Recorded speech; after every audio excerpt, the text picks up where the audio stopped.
how can the Chiefs stop Derrick Henry in Week 7? I actually think it's pretty simple.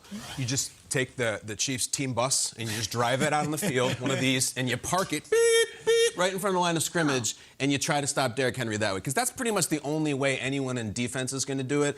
There are 3 guys, I think, on the Chiefs, 3 actual players other than the bus driver who can stop Derrick Henry.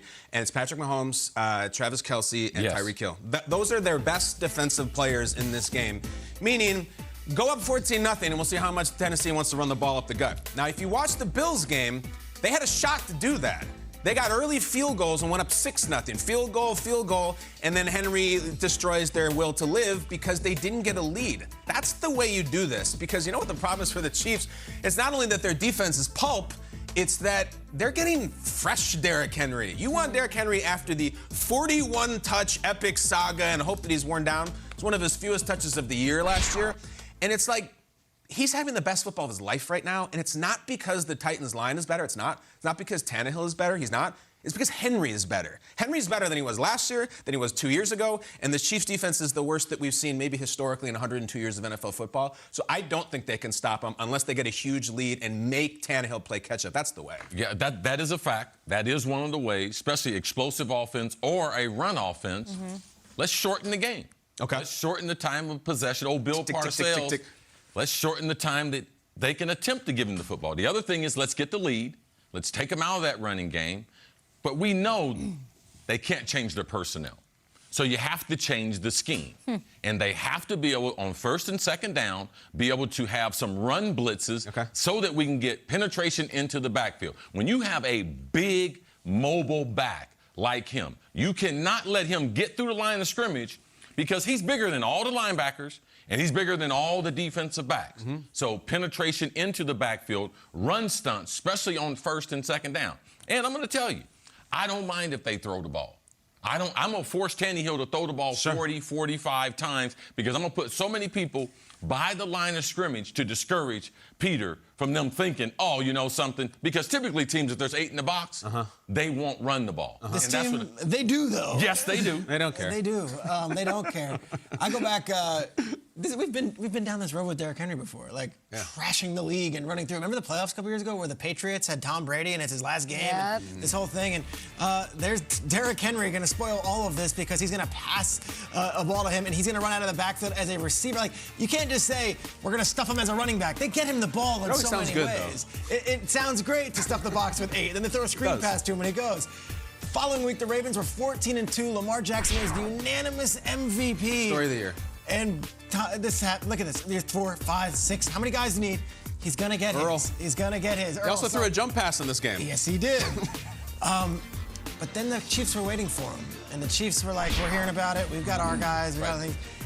And eventually, Derrick Henry can be stopped if you score enough points and you put a body on him early. Yeah. The Chiefs actually stopped him in this game. You look at his numbers in this game. In second half, he was invisible because the Chiefs got a big enough lead. Exactly. That's not going to do it.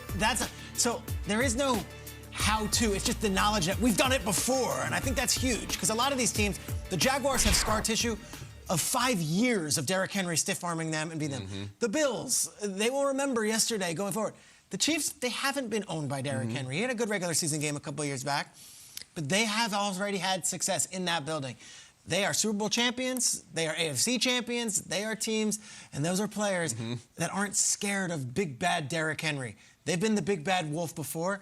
I think the Chiefs are going to be just fine. They're not scared of anybody, even this guy who might be coming. Those numbers are great. They limited Henry in that game. 61 total yards on 21 touches. To put that into perspective, I mean, that's the second lowest total that Derrick Henry's put out in his last 35 games played. That's Steve Spagnuolo. That's one of the few defensive coordinators I trust. One of the few that's been able to, really the only one that's been able to stop him or limit him at all. But I went back and I looked at that game, Shregs, and it's Chris Jones all over it.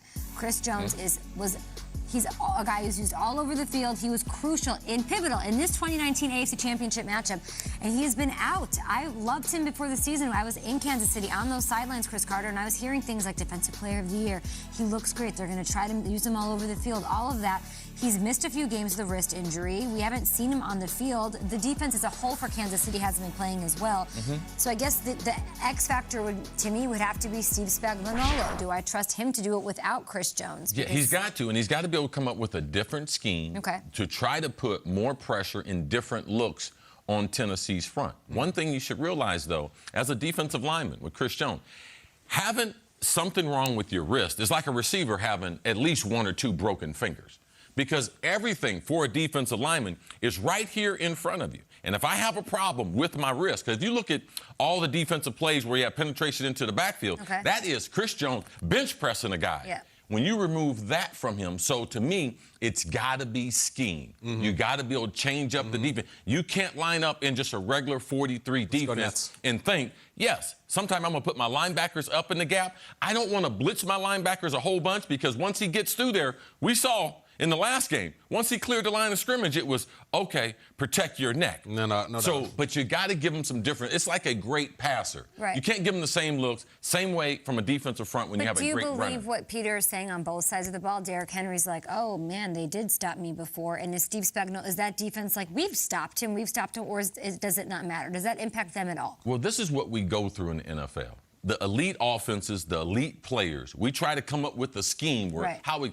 Last 3 years, Ezekiel Elliott, how are we going to stop him? Well, the linemen start getting hurt. But what they have in Tennessee, Taylor Lewan, he's going to be out. Are they still going to continue? Because after he left the game, they still dominated. So you got to change the scheme. The personnel, Dennis Green used to say, listen, guys, there's not a whole bus load of players. So we're going to try to change up the X's and O's with the same guys that we have. Change the scheme, shorten the game. Yes. I think the 2019 season, that was a very special season and a very special team and a very young, inspired defense. I don't know if they still play that way. They did stop him in the second half. We're talking about the 2021 Chiefs. We're talking about they couldn't stop Tyson Williams of the Ravens. They couldn't stop Austin Eckler. I don't think they have done enough to earn the idea that, yeah, they can stop Derrick Henry. They've shown nothing of that. Peter, I have a question for you. Yeah, let me hear it. We've been covering this thing a long time. Yeah. No one has mentioned the Super Bowl hangover effect. From who? The Chiefs? From the Kansas City. I mean, if you look at the way they're playing, because they look totally different than the Kansas City teams we've seen in the last 3 years. They don't look sharp. But what we've seen, too, is teams that lose in the Super Bowl.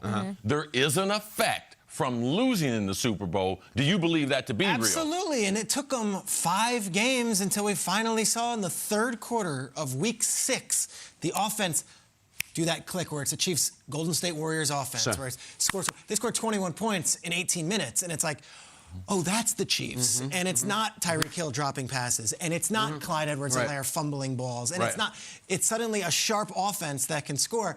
And you can scroll on Twitter, and you can scroll on Instagram, and you can do whatever, and you can see all the criticism. When it comes down to it, Patrick Mahomes is going to be under center on Sunday, and that Titans defense, they're going to need to stop him, and they're going to be able to score enough. And all the Twitter hate and all the Instagram posts that are out there, guess what? The Chiefs, they're 3-3. They're still alive in this thing, and they can score some points. Peter's picking up flowers and chocolates for his old flame. He's on the way to the door.